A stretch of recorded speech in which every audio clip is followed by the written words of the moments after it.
기도드립니다. 아멘. 오늘 우리에게 주신 하나님의 말씀은 출애굽기 말씀입니다. 1장 15절에서 22절까지 말씀입니다. 한 절씩 교독하도록 하겠습니다. 하론은 이집트 왕이 히브리 산파인 십브라와 부하에게 말했습니다. 히브리 여자들의 해산을 도울 때 그 낳는 것을 잘 보고 있다가 아들이면 죽이고 딸이면 살려라. 그러나 이 산파들은 하나님을 경외했기 때문에 이집트 왕이 시키는 대로 하지 않고 아들이라도 살려주었습니다. 이집트 왕이 그 산파들을 불러 너희가 왜 이렇게 했느냐, 왜 아들들을 살려주었느냐고 물었습니다. 그러자 산파들은 바로에게 히브리 여자들은 이집트 여자들과 달리 튼튼해 산파가 도착하기도 전에 아기를 낳아버립니다 라고 대답했습니다. 하나님은 산파들에게 은혜를 베푸셨습니다. 이스라엘 백성들은 번성하고 매우 강해졌습니다. 산파들이 하나님을 경외했으므로 하나님께서는 그들의 집을 번성하게 하셨습니다. 그러자 바로는 모든 백성들에게 아들을 낳는다면 다 나일강에 던져버리고 딸이면 살려두라고 명령을 내렸습니다. 오늘은 1장의 후반부를 함께 나누게 될 것입니다. 15절 말씀이 이렇게 시작합니다. 하론은 이집트 왕이 히브리 산파인 십브라와 부하에게 말했습니다. 근데 15절에 재밌는 모습이 나타납니다. 당시에 이집트 왕 바로입니다. 바로 파라오는 이름이 아니라 타이틀, 왕이라는 타이틀입니다. 이집트 왕은 세상의 중심이었습니다. 세상의 권력의 중심이었고 그 스스로가 하나님의 아들이라고 외쳤던 그런 권력의 사람이었습니다. 15절에 이집트 왕과 보잘것없는 히브리 노예 여인 두 명의 산파가 대화를 하기 시작합니다. 근데 여러분 잘 보십시오. 이집트 왕의 이름은 어디에도 등장하지 않습니다. 사실 이집트 왕의 이름은 출애굽기 통틀어서 어느 곳에도 어떤 왕이었는지 어떤 모습이었는지 기록된 것이 없습니다. 그러나 보잘것없는 히브리인 산파 십브라와 부하의 이름은 명백하게 기록이 되어 있습니다. 여러분 사실 출애굽기에는 많은 사람들의 이름이 등장하지 않아요. 모세와 그 가족과 족보의 이름을 제외하면 몇 사람의 이름이 되지 않습니다. 기껏해야 성막을 지었던 기술자 오홀리압과 부살렐 이런 정도의 이름이 등장합니다. 그렇게 몇 사람의 이름이 등장하지 않는 가운데 이집트 왕과 맞서서 이집트 왕의 이름은 등장하지 않지만 분명히 하나님께서 이 두 여인의 이름을 기록하셨을 때는 이런 뜻일 겁니다. 이집트 왕 아무리 힘이 세고 권력이 있지만 하나님의 관심이 아닙니다. 하나님의 관심은 어디 있는가? 쓸쓸히 뒷방에서 아기를 돌보고 아기를 낳고 있었던 히브리 산파 십브라와 부하에게 있었던 것입니다. 2016년 미국 대선 때 보도됐던 내용입니다. 제가 그 보도 내용을 그대로 한번 읽어드리겠습니다. 라스베가스 국제 기독교 학교의 1학년 클래스에 당시 공화당 대선 후보였던 도널드 트럼프가 방문했습니다. 트럼프가 교실에 들어오자 선생님이 흥분하며 학생들에게 말했습니다. 여러분 여기 누가 왔는지 보십시오. 미스터 트럼프가 오셨습니다. 트럼프가 교실로 들어오며 말했습니다. 아주 모두 훌륭한 학생들입니다. 그리고 한 소년을 가리키며 말했습니다. 훌륭한 학생처럼 보입니다. 공화당 대선 후보가 학생들에게 인사하자 아이들의 반응은 다양했습니다. 안녕하세요 미스터 트럼프. 한 어린 학생이 인사했습니다. 저는 트럼프를 만나니까 너무 긴장이 됩니다. 또 다른 학생은 계속해서 반복했습니다. 거봐, 내가 트럼프 아저씨 머리 오렌지색 아니라 그랬지? 한 학생이 말했습니다. 트럼프가 다시 질문을 던졌습니다. 너희 모두 학교 다니는 거 좋아하니? 네, 아이들은 합창하듯 대답했지만 용기 있는 한 학생은 솔직하게 아니요라고 대답했습니다. 그냥 평범하게 지나가는 평범한 기사에 불과합니다. 근데 왜 제가 이 기사를 여러분들 앞에 읽었을까요? 혹시 눈치챈 분들이 계실지 모르겠습니다. 이 기사 내내 트럼프는 트럼프라는 이름으로 불려요. 근데 그 학교의 선생님도 어느 학생도 이름으로 불리지 않습니다. 한 학생들, 한 소년, 학생 이렇게 불려주고 있습니다. 왜일까요? 모든 세상과 언론과 사람들의 관심이 트럼프에게 있기 때문입니다. 이 사람들에게 중요한 것은 미국 공화당 대선 후보였던 트럼프 한 사람이었어요. 라스베가스에 어떤 기독교 학교가 있는지, 그 1학년에 어떤 학생들이 다니고 있는지, 학생들의 이름은 무엇인지 하나도 중요하지 않았어요. 여러분, 사람들은 중요한 사람의 이름을 기억하고 그 사람의 이름을 불러요. 근데 15절에 보면 하루는 이집트 왕이 히브리 산파인 십부라와 부하에게 말했습니다. 이집트 왕은 하나도 중요하지 않아요. 하나님께는 이 십부라와 부하라는 두 여자가 중요합니다. 여러분, 요셉의 꿈 이야기 너무나 잘 아실 겁니다. 이집트 왕 바로가 어느 날 꿈을 꿨습니다. 꿈을 꿨는데 마음이 뒤숭숭해서 일이 손에 잡히지 않습니다. 무슨 특별한 의미가 갖기는 한데 이 사람한테 물어봐도 그렇고 저 사람한테 물어봐도 그렇고 아무도 제대로 대답해 주는 사람이 없었어요. 그래서 수소문 끝에 감옥에 있었던 요셉을 발견합니다. 그리고 바로가 요셉에게 이렇게 대화를 시작해요. 창세기 41장 15절에 보면 대화의 시작을 이렇게 기록하고 있습니다. 같이 읽겠습니다. 시작. 바로가 요셉에게 말했습니다. 내가 꿈을 꾸었는데 아무도 그것을 풀지 못했다. 내가 너에게 대해 하는 말을 들어보니 너는 꿈 이야기를 들으면 풀 수 있다고 하더구나. 여기도 바로의 이름은 없습니다. 오직 하나님께서는 요셉의 이름만 기록하셨어요. 둘의 대화는 계속 이런 식으로 기록이 돼요. 바로가 요셉을 불렀고 바로가 요셉에게 물었고 요셉이 바로에게 대답했고. 오늘 본문 15절을 다시 보십시오. 오직 두 사람의 이름뿐입니다. 분명합니다. 이 세상은 미국 공화당 대선 후보의 이름만 기억할 거예요. 그러나 미국 공화당 대선 후보의 이름이 무엇인지 하나님께는 하나도 중요하지 않아요. 하나님께 중요한 것은 무엇인가? 여러분 한 사람 한 사람의 인생이고 한 사람 한 사람의 이름이에요. 그래서 하나님께는 여러분들이 한 소년, 한 인생, 한 사람 그렇게 절대 불리지 않습니다. 하나님께서는 하나님 역사 가운데 여러분 한 사람 한 사람의 인생과 여러분 인생의 골짜기와 눈물과 아픔과 그 모든 넘어섬과 일어섬을 다 기억하고 계실 거라고 저는 믿습니다. 제가 좋아하는 찬양이 있어요. 이 찬양입니다. 나를 지으신 주님 내 안에 계셔. 처음부터 내 삶은 그의 손에 있었죠. 내 이름 아시죠. 내 모든 생각도 내 흐르는 눈물. 여러분, 이게 하나님이세요. 우리의 처음이 하나님에서 시작됐다면 우리의 마지막도 하나님 안에서 끝나게 될 것입니다. 사람들은 박재영 목사 이름 기억하지 않을 것입니다.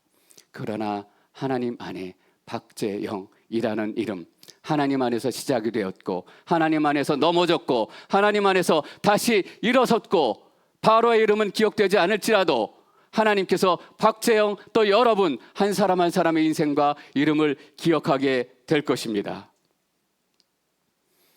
16절 17절 말씀 계속 읽습니다. 16절 시작. 너희가 히브리 여자들의 해산을 도울 때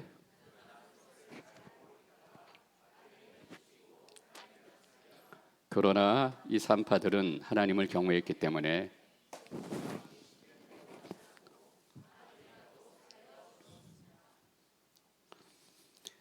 16절 17절 보십니까? 추상과 같은 바로입니다.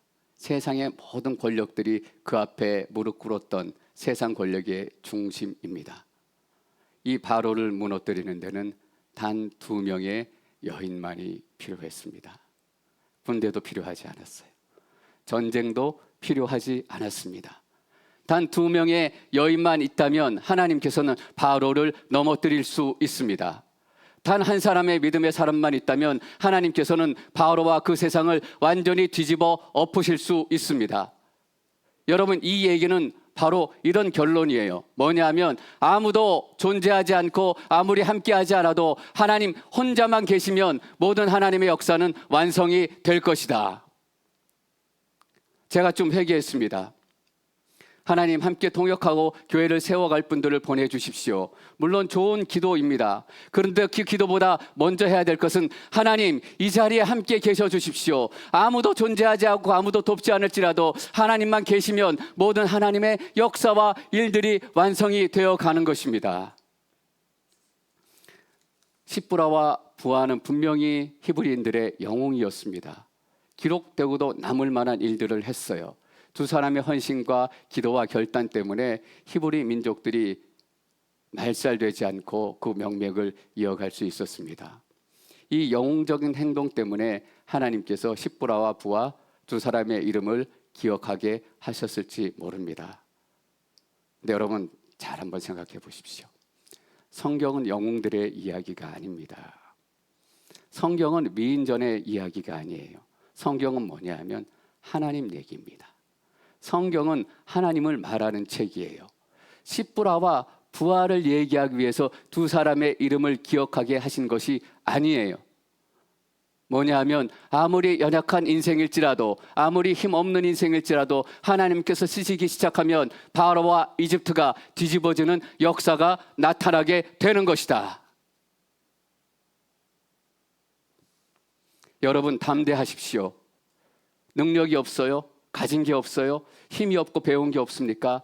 아무것도 하나님 안에서는 제한되지 않습니다. 오직 하나님만 계신다면 하나님의 일들은 반드시 완성되고 성취될 것입니다. 내가 하나님 사역 도울게요. 물론 중요한 헌신입니다. 하나님, 내가 기도할게요. 물론 중요한 결단입니다. 그러나 하나님께서 힘이 없어서 도움이 필요하기 때문에 우리에게 기도해라 라고 말씀하신 것이 아닙니다. 하나님이 능력이 없어서 헌신해라 라고 권면하시는 거 아니에요. 하나님께서 우리를 기도로 부르시고 헌신으로 부르시는 것은 더 가까이 와라 라고 하는 초청입니다. 기도하는 사람은 무엇을 깨닫습니까? 이것이 우연이 아니다 라는 것을 깨닫습니다. 저는 오늘 이 예배를 위해서 기도했기 때문에 여기에 오신 한 분 한 분이 우연이 아니다라는 것을 압니다. 하나님께서 보내주신 것이고 이 시간이 하나님의 시간인 것을 제가 믿음으로 깨닫습니다. 하나님의 일들이 보이는 거예요. 하나님께 헌신하면 어떤 것들을 알게 돼요? 내게 능력이 없어도 하나님의 능력이 얼마나 큰가, 얼마나 놀라운가, 얼마나 위대하고 광활한 것인가. 가까이서 나의 역사를 보고 내가 어떤 인품을 가지고 있고 성격을 가지고 있는지 너희가 깨닫기를 원한다라고 부르시는 하나님의 초청의 음성입니다. 17절 다시 한번 읽겠습니다. 17절 시작. 그러나 이 산파들은 하나님을 경외했기 때문에 이집트 왕이 시키는 대로 하지 않고 아들이라도 살려주었습니다. 보니까 이 히브리 산파 십부라와 부하 두 여인이 바로의 명령을 시키는 대로 듣지 않았던 이유는 딱 한 가지입니다. 이 산파들은 하나님을 경외했기 때문에. 저는 이 시간 잠깐 여러분들하고 경외하다라는 말을 좀 나누고 싶습니다. 경외하다라는 말의 1차적이고 원래 문자 뜻은 무서워하다, 두려워하다라는 뜻입니다. 여러분 잘 알고 계시죠? 그런데 이 단어가 하나님과 함께 사용될 때는 그냥 무서워하고 두려워하는 것이 아니라 존경을 가지고 두려워하는 것이기 때문에 경외하다라고 번역할 수 있다라고 흔히들 우리가 가르치기도 하고 배웁니다. 왜 이렇게 얘기하는 줄 아세요? 하나님에 대해서 그냥 무섭다라고 얘기하면 좀 불편해요. 하나님께 대해서 두렵다라고 얘기하면 사람들이 싫어할 것 같아요. 그래서 그 두려움과 무서움은 하나님을 존경하는 두려움이기 때문에 경외하다라는 말로 표현을 합니다. 예, 맞습니다. 경외하다라는 말이 좋은 말이고 좋은 번역입니다. 그런데 저는 오늘 거꾸로 이 단어를 여러분들하고 나누고 싶어요. 하나님을 경외하다라는 이 단어는 예배하고 경외하고 그런 뜻을 가지고 있지만 원래 이 단어의 뜻은 무서워하다, 두려워하다라는 뜻입니다. 하나님을 무서워하는 것입니다. 하나님을 두려워하는 것이에요. 제가 왜 거칠고 다소는 공격적이기도 하고 불편하기도 한 이 1차적인 단어를 여러분들하고 나누길 원하는지 아십니까? 바로 이것 때문이에요. 더 이상 하나님을 두려워하는 사람들이 없어요. 하나님을 무서워하는 사람들이 없습니다. 여러분 돌아보십시오. 이 시대에 누가 하나님을 두려워하며 하나님을 무서워하며 그저 하나님은 내게 복 주시는 분이시고 내가 얘기하면 내 기도를 들으시는 분이시고 거기에 하나님이지 누가 하나님을 두려워하겠습니까? 남들 얘기할 필요 없습니다. 저는 회개했어요. 목사들만이라도 진짜 하나님을 무서워했다면 교회가 이렇게 되지는 않았을 것이다. 크리스찬만이라도 진정으로 하나님을 두려워했다면 이 시대가 이 모양이 되지 않았을 것이다. 제가 AI한테 문득 생각이 나서 물어봤습니다. 교황을 경외하는 것 하고 물어봤더니 AI가 뭐라고 대답하는 줄 아세요? 이렇게 대답해요. 교황을 만날 때 두려움을 느끼는 것은 자연스러운 일이다. 가톨릭 교회 영적인 지도자인 교황의 높은 지위와 상징성 때문이다. 여러분 그 위에 계신 분이 누구예요? 과연 우리는 교황을 만날 때만큼 하나님을 만나는 것을 두려워하는가? 하나님을 만나는 것을 무서워하는가? 저 보셔서 아시겠지만 그렇게 나쁜 짓 많이 하는 사람 아닙니다. 그런데 경찰차만 지나가면 무서워 죽겠어요. 과연 내가 하나님 만날 때 경찰차만큼이나 하나님을 무서워하고 두려워하고 있는가? 하나님을 두려워하지 않고 무서워하지 않은 세상이 되니까 어떤 일이 나타나는 줄 아세요? 하나님의 용서가 필요하지 않아요. 왜? 하나님이 무섭지 않고 두렵지 않은데 하나님 용서해 주시든 용서하지 않든 그게 무슨 I don't care. 하나님을 두려워하지 않으니까 십자가가 필요 없어진 거예요. 하나님의 진노와 심판이 무서워서 우리가 도망가고 숨는 것이 바로 예수 그리스도의 십자가인데 숨기는 왜 숨어요? 하나님 하나도 무섭지 않은데 도망가기는 왜 도망을 갑니까? 하나님 하나도 두렵지 않은데. 죄 좀 지으면 어때? 사람들이 완벽해? 조금씩 다 죄 짓고 살아가는 거지. 이런 얘기가 이 시대 너그러움이에요. 목사가 되니까 알겠더라고요. 목사가 되니까 예수 그리스도의 십자가가 더 필요해져요. 도망갈 곳이 더 필요해지고 숨을 곳이 더 필요해지더라고요. 저 옛날에는 성격 괜찮았습니다. 근데 이상하게 목사가 되고 나니까 성격이 더 안 좋아지는 것 같아요. 목사가 되니까 숨을 곳이 더 필요해요. 목사가 되니까 도망갈 피난처가 더 필요해지더라고요. 여러분 예수님 만나니까 그렇지 않아요? 도망갈 곳이 필요하고 숨을 곳이 필요하고 피할 산성이 필요하고 피할 바위가 필요하고 십자가가 필요하지 않았던 순간은 한 번도 없습니다. 십자가가 간절하지 않았던 순간은 한 번도 없어요. 여러분 우리가 1장의 초반부를 읽으면서 첫 번째 느끼게 되는 것이 무엇입니까? 이스라엘 백성들 하나님의 구원이 절실하게 필요한 때구나. 하나님의 구원이 절실하게 필요하지 않은 분이 계세요. 하나님의 구원은 나에게도 절실하게 필요하고 여러분들에게도 절실하게 필요하고 이 땅의 모든 사람에게 하나님의 구원과 역사가 간절하게 필요하다고요. 그런데 하나님을 무서워하지 않고 하나님을 두려워하지 않으니까 아무도 십자가를 찾지 않고 아무도 용서를 구하지 않습니다.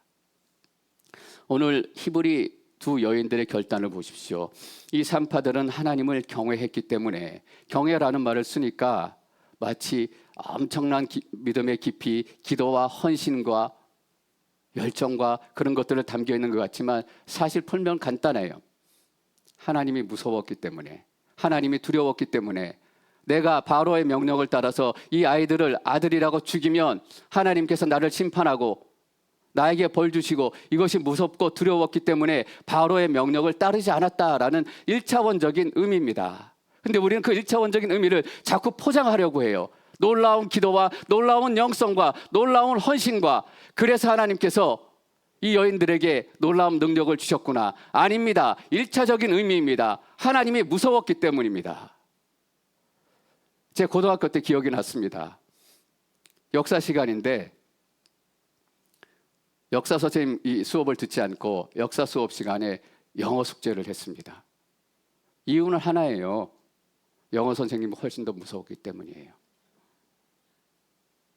웃긴 얘기죠. 근데 경외했다라는 말의 원래 뜻이 이겁니다.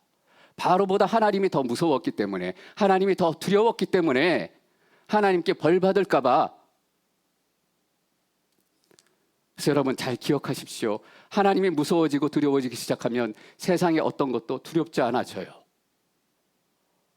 영어 선생님이 무서우니까 사회 선생님이 무섭지 않아요. 국사 선생님이 무섭지 않게 되더라고요.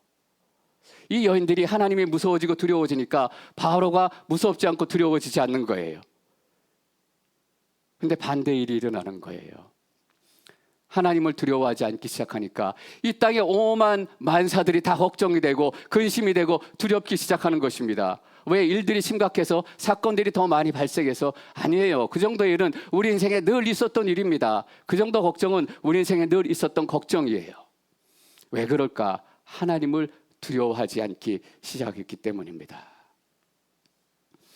그래서 그 유명한 설교자 찰스 스펄전은 하나님을 두려워하는 것에 대해서 이렇게 요약을 했습니다. 한번 같이 읽어보겠습니다. 시작. 하나님을 경외하는 두려움은 모든 다른 두려움을 죽인다. 하나님을 경외하는 두려움은 마치 사자처럼 모든 다른 두려움들을 쫓아낸다.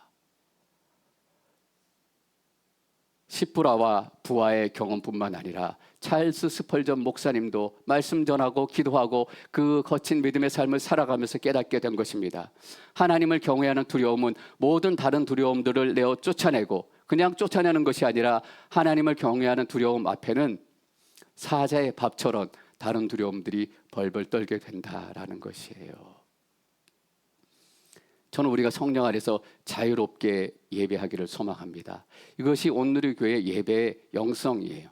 자유롭게 성령의 역사도 나타나고 자유롭게 하나님의 말씀도 증거하고. 그래서 제가 가장 소원하는 예배가 뭐냐면 베드로처럼 하나님의 말씀을 증거하다가 위에서 놀라운 성령의 영광이 임하고 방언이 터지고 예언하고, 그래서 저기서 한 분이 일어나서 하나님의 말씀을 대언합니다 하고 대언을 하면 다른 분들이 그것을 위해서 함께 기도하고, 또 다른 분이 여기서 일어나서 이것이 하나님께서 우리 공동체에 주시는 하나님의 약속의 말씀입니다.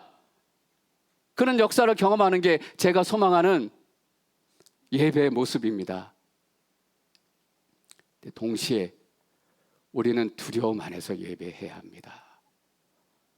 하나님은 우리와 다른 분이시기 때문입니다. 우리와 존재 자체가 다르다라는 뜻이에요. 거룩하다라는 뜻이 어떤 뜻입니까? 신학적인 많은 설명이 있겠지만 가장 간단한 답은 하나님은 우리와 다르다라는 것입니다. 수준이 다르고 차원이 다른 거예요. 여러분, 차원이 다른 사람이 만나면 떨리고 두려워요. 기대도 있지만 마음이 콩닥콩닥거리고 긴장이 됩니다. 그래서 히브리서에서는 어떻게까지 얘기했냐면 성소에 들어갈 담력을 얻었다라고 얘기했습니다. 하나님을 예배하는데 담력이 필요해요. 용기가 필요하다고요. 우리는 그냥 와서 덜렁덜렁 예배드리죠. 근데 히브리 기자는 그렇지 않았습니다. 히브리서를 기록한 그 저자는 누군지 정확히 알 수 없지만 하나님께 예배하러 갈 때 담대한 마음을 가지고, 용기를 가지고, 하나님 내게 담대한 마음 주십시오, 용기를 주십시오. 그래서 하나님 전에 들어가서 예배할 수 있는 그 용기가 생겼으면 좋겠습니다.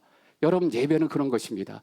예배는 반드시 두려움이 나타나야 되고, 경외에는 반드시 하나님을 향한 무서움이 존재해야 되는 것입니다.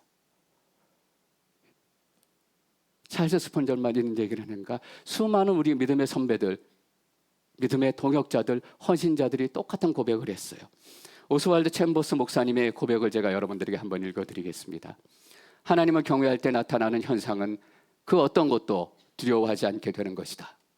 반대로 주를 경외하는 것이 없는 삶은 매사에 자기 중심이 되어서 염려 가운데 빠지고 사람들을 두려워하게 된다. 사랑하는 성도 여러분, 우리는 우리 인생에 거대한 골리앗을 만나게 될 때가 있습니다. 너는 칼과 단창으로 내게 나오지만 나는 거룩하신 만군의 여호와의 이름으로 내게 나아간다 라고 다윗이 선포했습니다. 다윗은 하나님을 향한 두려움을 알았고 하나님이 어떤 분인지 알았기에 칼이 두렵지 않고 창이 두렵지 않고 거인 골리앗이 두렵지 않았습니다. 왜? 하나님이 두려웠기 때문에, 하나님의 거룩한 영광을 경험했기 때문입니다. 전 여러분들이 하나님을 두려워하는 이 두려움의 믿음 시작되기를 원합니다. 이 시대에 우리가 진정으로 회복해야 될 그리스도인의 영성이 이 영성이에요. 거친 믿음의 영성, 야성과 같은 영성, 하나님을 두려워하고 무서워하기 때문에 그 어떤 것도 두려워하지 않고 내가 바울의 명령을 따르지 않겠습니다. 20절, 21절 말씀 함께 읽습니다. 20절 시작.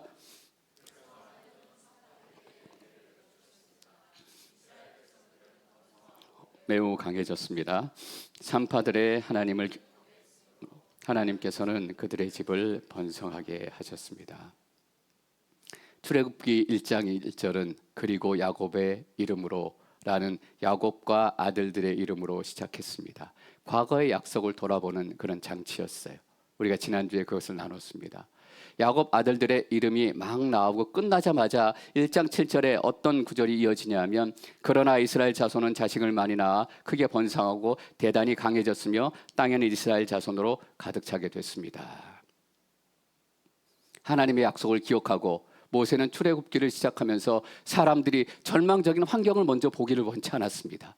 우리 인생의 고난들의 눈 빼앗기기를 원치 않았어요. 우리 인생도 어렵고 힘든 거 다 한다. 하지만 너희가 가장 먼저 하나님의 약속을 바라보라. 하나님의 약속이 어떻게 이루어져 가는지 그 하나님의 약속을 붙들고 너희 고난 가운데 출발하고 시작해라 라는 말씀이에요. 그 이스라엘 백성들의 형편과 상황을 얘기하기 전에 하나님의 약속의 성취부터 얘기하는 거예요. 여러분, 고난 보지 마십시오. 고통 바라보지 마십시오. 우리 고통스럽고 고난 가운데 있는 거 알아요. 그러나 하나님께서 먼저 하나님의 약속에 주목하기를 원하십니다. 왜냐하면 거기서 능력이 시작이 되고 기쁨이 시작이 되고 거기서 진짜 해결책이 시작이 될 것이기 때문입니다. 근데 좀 전에 20절, 21절 말씀을 읽었습니다. 1장의 말씀을 마무리하고 있어요. 마무리하면서 7절에서 기록했던 똑같은 약속을 기록해요. 은혜를 베푸셔서 이스라엘 백성들은 번성하고 매우 강해졌습니다. 산파들이 하나님을 경외했으므로 하나님께서는 그들의 집을 번성하게 하셨습니다. 번성하게 하셨습니다. 은혜를 주셔서 산파들의 집도 번성하게 하셨습니다. 여기서 산파들의 집을 번성하게 하셨다는 것은 산파들의 집을 세우셨다는 것입니다. 이상하게 이 두 사람의 히브리 여인들은 애가 없었던 것 같아요.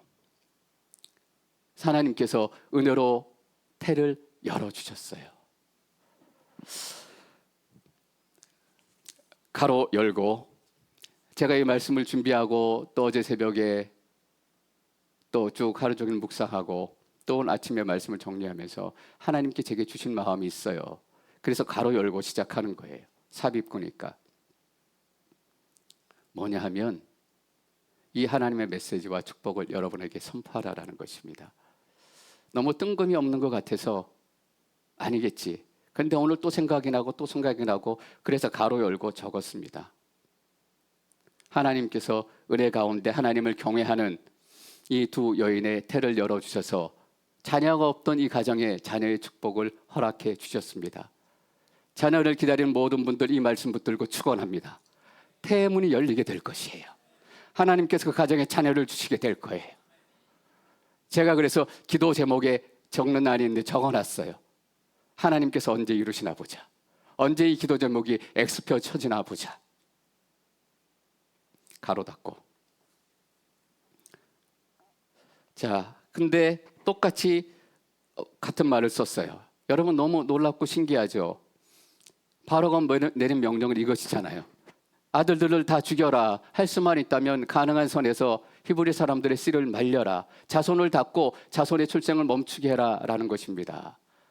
바로가 아무리 노력해도 이 땅에 사단이 아무리 난리를 쳐도 하나님께서 손가락 하나 딱 하시면 닫혔던 태가 열리는 사건이 일어납니다. 그래도 이스라엘 백성들은 그 땅 가운데 번성하고 충만하기 시작했어요. 왜 모세가 1장에 번성한 약속으로 시작해서 번성한 약속으로 끝내려고 하는 것일까? 한 가지 이유죠.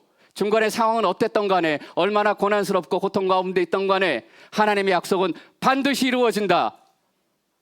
모세는 그 얘기하고 싶었던 거예요. 그래서 약속 가운데 그 고난의 시간들을 집어넣은 것입니다. 여러분, 우리 고난의 시간도 하나님의 약속 가운데 존재하게 되는 것입니다.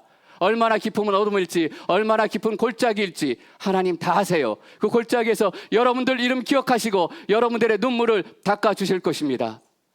그리고 시작도 마지막도 하나님의 약속의 말씀이 이루어지게 되는 것입니다.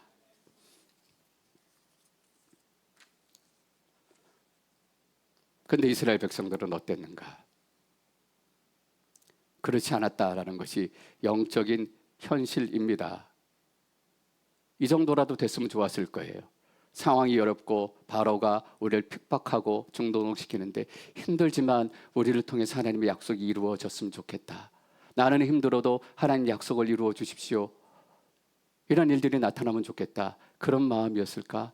그것도 아니었다라는 것입니다. 출애굽기 1장 8절 말씀 돌아가서 한번 읽어보겠습니다. 시작.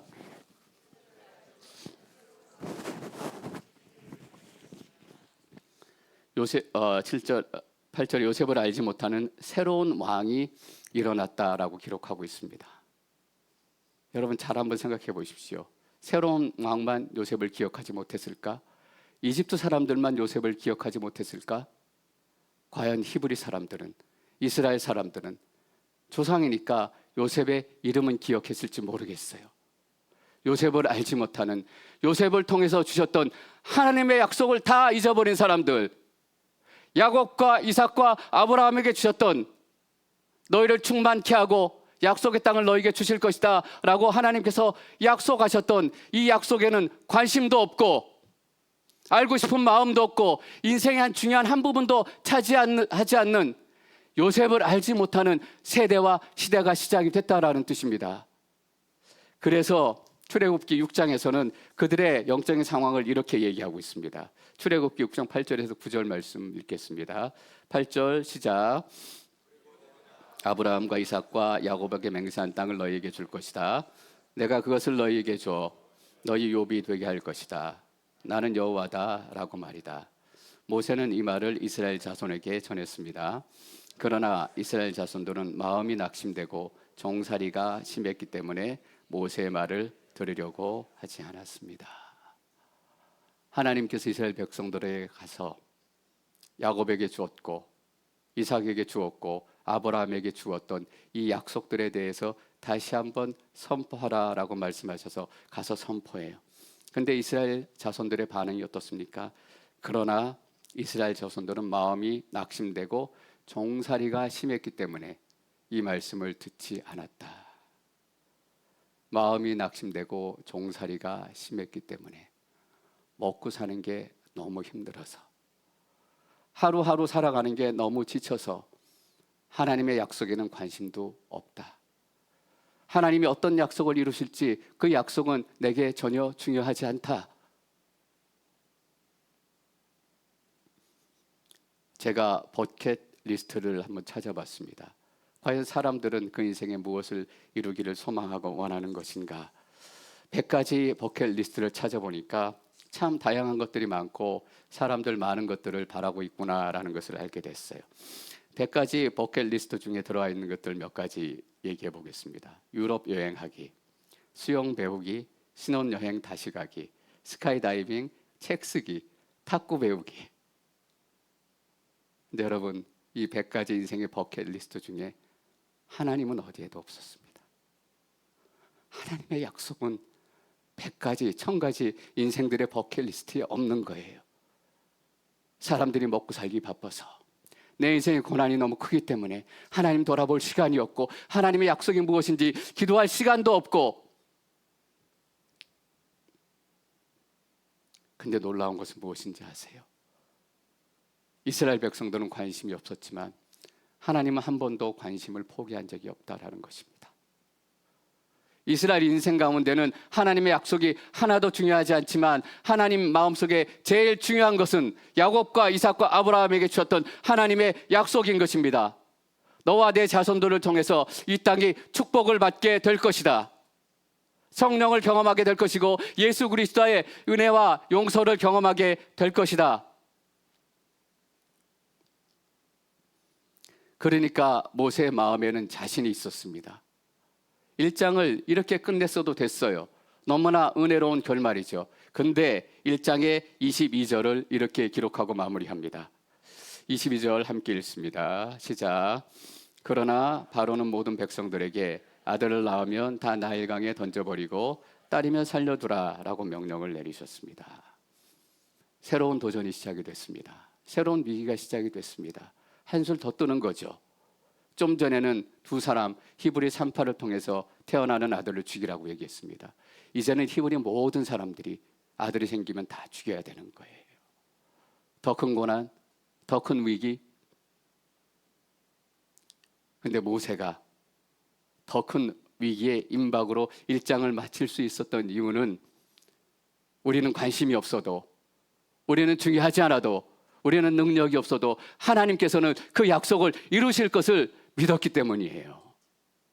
그러니까 어떤 환경이 던져져도 거기서 끝낼 수 있었던 것입니다. 우리 같으면 불안해서 21절에서 끝을 냈을 거예요. 은혜로 맞춰야지, 여기서 끝을 내야지. 근데 모세는 그러지 않았습니다. 어떤 위기가 닥쳐와도, 어떤 바로의 명령이 떨어져도 하나님께서는 그 모든 것들을 뒤엎으시고 열방 가운데 하나님의 백성을 흩으셔서 이 교회의 대역사를 이루어 가실 것을 믿었기 때문입니다. 여러분, 이것이 우리가 믿는 하나님이에요. 하나님을 무서워할 만하잖아요. 두려워할 만하잖아요. 하나님이 무섭다고 너무 거친 거 아니야? 너무 1차적인 거 아니야? 아닙니다, 여러분. 우리가 무서워하고 두려워하는 하나님이 이런 하나님이기 때문에 무서워할 수도 있고 두려워해도 괜찮은 거예요.